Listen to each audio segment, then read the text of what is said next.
दोस्तों, आज हम बात करेंगे सांख्यिकी के बारे में। तो सांख्यिकी को जैसा आप जानते हैं कि सांख्यिकी को हम स्टैटिस्टिक कहते हैं। सांख्यिकी का यूज़ किया जाता है कहाँ कहाँ पे।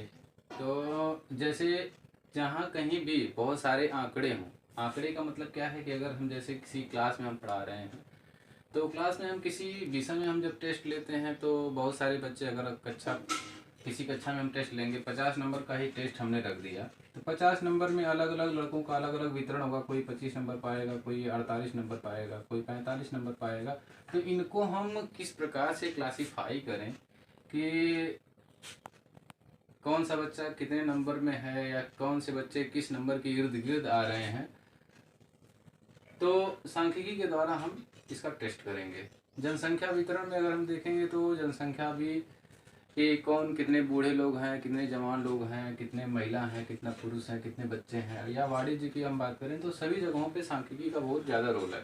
और इस जो हम क्लास लेंगे उस क्लास का महत्व क्या है यह बता दें आपको कि कोई भी आप वनडे एग्ज़ाम देने जाएं या फिर कोई यूपीएससी का देने एग्ज़ाम जाएं, यूपीएससी का एग्ज़ाम देने जाएं, किसी भी राज्य का एग्ज़ाम देने जाएं, वहाँ पे स्टेटिस्टिक्स से बहुत सारे क्वेश्चन पूछे जाते हैं। कम से कम एक क्वेश्चन तो निश्चित ही पूछा जाता है हर एग्ज़ाम में।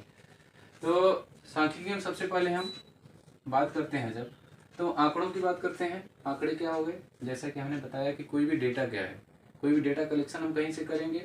डेटा क्या हो सकते हैं, किसी भी तरीके का डेटा हो सकता है, चाहे वो पैसों का डेटा हो सकता है, चाहे वो उम्र का डेटा हो सकता है, चाहे वो नंबरों का डेटा हो सकता है। किसी भी प्रकार का डेटा आपको आंकड़े मिलेंगे। अब उस आंकड़े हमको मिल जाते हैं कहीं से, किसी प्रयोग के माध्यम से। उसके बाद उन आंकड़ों को हम क्या करें, कोई भी चीज़ हमको अगर मिलती है तो उसको हम किसी प्रकार से क्रम व्यवस्था के अनुसार उसको रखना शुरू करते हैं। कोई भी क्रम बना करके अगर हम क्रम से रखें तो उनको चीज़ों को पहचानना हमारे लिए आसान हो जाता है। तो सबसे पहले हम डेटा मिल गया हमारे लिए सांख्यिकी में, उस डेटा को हम क्या करते हैं, क्लासीफाई डेटा करते हैं। क्लासीफाई करने के लिए क्या करेंगे कि उनको पहचानेंगे कि डेटा किस प्रकार का है। उन आंकड़ों को हम क्या करेंगे, पहले असेंडिंग आर्डर में लिख सकते हैं या फिर डिसेंडिंग आर्डर में लिख सकते हैं। तो असेंडिंग आर्डर का मतलब क्या होता है, आरोही क्रम। और आरोही क्रम को हम क्या करते हैं, जैसे कि आप अपने छत पे ही जा रहे हैं तो छत पे जाने के लिए आप लोग क्या करते हैं, पहले एक सीढ़ी, फिर दूसरी सीढ़ी, फिर तीसरी सीढ़ी, फिर चौथी सीढ़ी, फिर पाँचवीं सीढ़ी, छठवीं सीढ़ी। मान लीजिए यहाँ पे हैं आप, फिर यहाँ चढ़ेंगे, फिर यहाँ चढ़ेंगे, फिर यहाँ चढ़ेंगे, फिर यहाँ चढ़ेंगे, फिर यहाँ चढ़ेंगे। यानी कि आप क्या कर रहे हैं, एक दिशा में बढ़ रहे हैं। एक दिशा में बढ़ने का मतलब सबसे छोटा, फिर उससे बड़ा, फिर उससे बड़ा, फिर उससे बड़ा, फिर उससे बड़ा, फिर उससे बड़ा, फिर सबसे छोटा, सबसे बड़ा। तो इस प्रकार से हम आरोही क्रम का मतलब क्या कहते हैं, आरोही क्रम को हम चढ़ना कहते हैं। अवरोही क्रम का मतलब क्या होता है, सेम इसी का उल्टा, कि हम इस दिशा में आ रहे हैं तो यह क्या होगा, अवरोही हो जाएगा। यानी कि डिसेंडिंग, घट रहा है हमारा क्रम, यह क्या होगा आपका, आरोही होगा। पेड़ पे चढ़ने को कहते हैं ना आरोही। जैसे आप लोग 15 अगस्त 26 जनवरी में भी झंडा जब हम करते हैं क्या, तो झंडे को फहराना, एक फहराया जाता है, एक बार झंडे को क्या किया जाता है, चढ़ाया जाता है, तो आरोहण बोलते हैं ना, ध्वजारोहण। तो अवरोही क्रम का मतलब क्या हो गया, नीचे की तरफ उतरना। आरोही क्रम मतलब क्या होता है, ऊपर की तरफ चढ़ना। अब इसके बाद हम बात करते हैं टैली मार्क की। यह दोनों चीज़ें हमको मिल जाती हैं।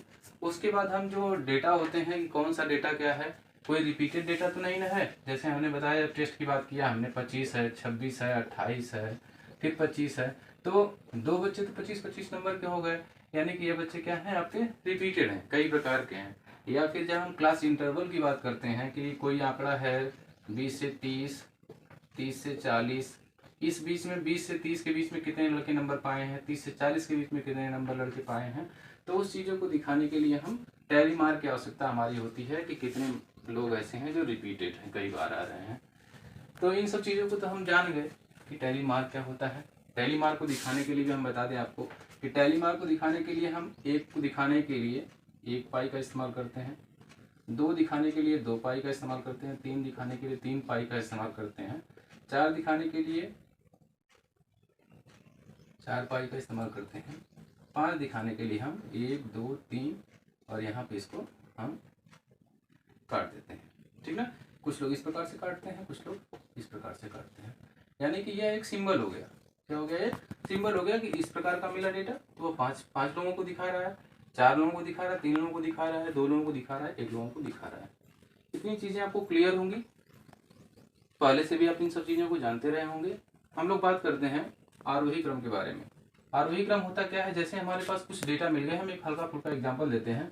फॉर एग्जांपल हमारे पास एक क्लास में डेटा मिल गया कि 50 नंबर में 50 नंबर का टेस्ट हुआ, और इसमें लड़के कितने नंबर, मान लीजिए हम 5 लड़कों की बात करें, 5 बॉयज़ की बात करें हम, तो उस स्थिति में अगर हम मान लीजिए हमारे पास एक लड़का 18 नंबर पाया, एक लड़का 20 नंबर पाया, एक लड़का 17 नंबर पाया, एक लड़का 24 नंबर पाया, एक लड़का 30 नंबर पाया। इस तरह का एक टेस्ट हुआ। हो सकता है मेरे नंबर जो होंगे आपको लग रहे होंगे, दिख रहे हैं बहुत कम नंबर है 50 नंबर में, हो सकता है कि बहुत बड़ा टेस्ट रहा हो, बहुत अच्छा एग्जाम रहा हो। तो अब इसको हमें क्या करना है, असेंडिंग या डिसेंडिंग ऑर्डर में लिखना है।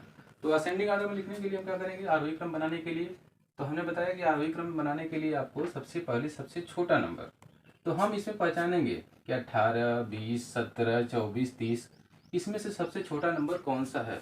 सबसे छोटा नंबर हम देख रहे हैं 18, इसके बाद 20 है, ज़्यादा है इससे है, 17 18 से कम है, और 17 से बड़ा कोई नंबर, सभी नंबर बड़े हैं, 17 से छोटा नंबर कोई नहीं है। तो सबसे पहले हम 17 लिखेंगे, फिर उसके बाद 17 के बाद जस्ट क्या आता है, 18 आता है, फिर क्या आता है, 20 आता है, फिर 24 आता है, फिर कौन आता है, 30। इस प्रकार से हमारा आंकड़ा क्या हो गया, ये एक हमारा जो डेटा है, हमने जो डेटा कलेक्ट किया हुआ था बच्चों के टेस्ट से, उस डेटा को हमने कलेक्ट किया, उसको असेंडिंग फॉर्म में हमने रख दिया। तो यह आपका 17, 18, 20, 24, 30 यह आपका एक असेंडिंग ऑर्डर है। और इसी का जस्ट अपोजिट 30, 24, 20, 18, 17 यह क्या हो गया आपका अवरोही क्रम हो गया। ज़्यादातर यूज हम, अगर हम स्टैटिस्टिक में सवालों के लगाने की बात हम जब करते हैं, तो सबसे ज़्यादा यूज हम आरोही क्रम का यूज़ करते हैं, और इसका इस्तेमाल हम आगे चल करके हम जब पढ़ेंगे तो परीक्षाओं में सबसे ज़्यादा क्वेश्चन जो पूछा जाता है आपका मध्यमान, माध्यिका और माध्य, यानी कि इसको हम क्या कहते हैं, मीन कहते हैं, इसको मीडियन कहते हैं, और इसको क्या कहते हैं, मॉड। इसका मतलब क्या होता है, बहुलता। जैसे हम कोई टेस्ट ले रहे हैं, उसमें सबसे ज़्यादा नंबर कौन है, सबसे बार बार जो नंबर, जिसका जो नंबर बार बार रिपीटेड हो रहा है वो माध्य होगा। माध्य का मतलब जो एकदम 20 का, और मध्यमान भी सेम होता है। मध्यमान को एक दूसरा नाम क्या है, औसत भी है। जैसे हम एवरेज निकालते हैं, तो एवरेज भी आपका क्या है, मध्यमान की तरह ही होता है। और ये सारी चीज़ें क्या होती हैं,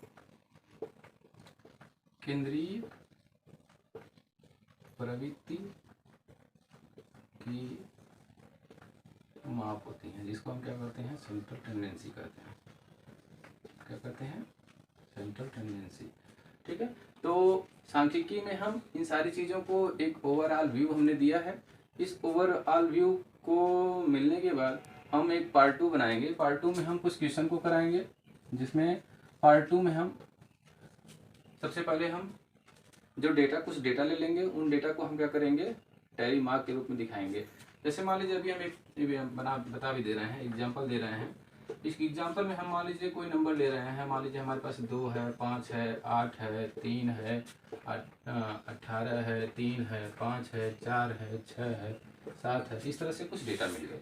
तो नंबर ऑफ डेटा कितने हैं, 3, 3 6, 3 9, 1 10। क्या है नंबर ऑफ डेटा कितने हैं, n = कितना है, 10।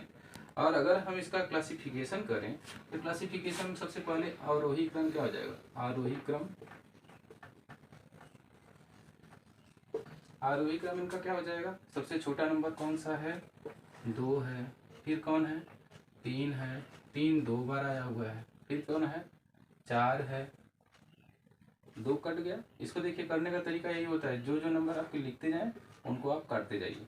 4 भी लिखा गया, 4 को भी काट दीजिए। इसके बाद कौन आएगा, 5 है, फिर 5 2 बार है, 5 को काट दिया हमने। फिर इसके बाद कौन नंबर है, 6 है, 7 है, फिर इसके बाद 8 है, फिर 18। ठीक। तो इस तरह से अगर हम इनका क्लासिफिकेशन कर लिए हमने, हमने इसको आरोही क्रम में लिख दिया। आरोही क्रम में लिखने के बाद इसको हम नंबर लिखते हैं, फिर टैली मार्क लिखते हैं, फिर रिपीटिशन वैल्यू इसकी आती है 2 3 3 4, सॉरी 2 3 4 इस तरह से लिखेंगे। टैली मार्क दिखाने के लिए 2 कितनी बार, एक बार आया हुआ है, 3 2 बार आया हुआ है, 4 एक बार आया हुआ है, 5 2 बार आया हुआ है। इस तरह से हम टैली दिखाएंगे। तो ये सब चीज़ें के बारे में हम डिटेल वीडियो बनाएंगे। चैनल पे आप लोग बने रहिएगा। चैनल में आपको इस क्लास में आपको मैथमेटिक्स से संबंधित सारी चीज़ें बताई जाएंगी। मैथमेटिक्स के अलावा आप लोगों को बायो की क्लास और जीके की क्लास, इस सब चीज़ों के बारे में भी विशेष वर्णन किया जाएगा। धन्यवाद।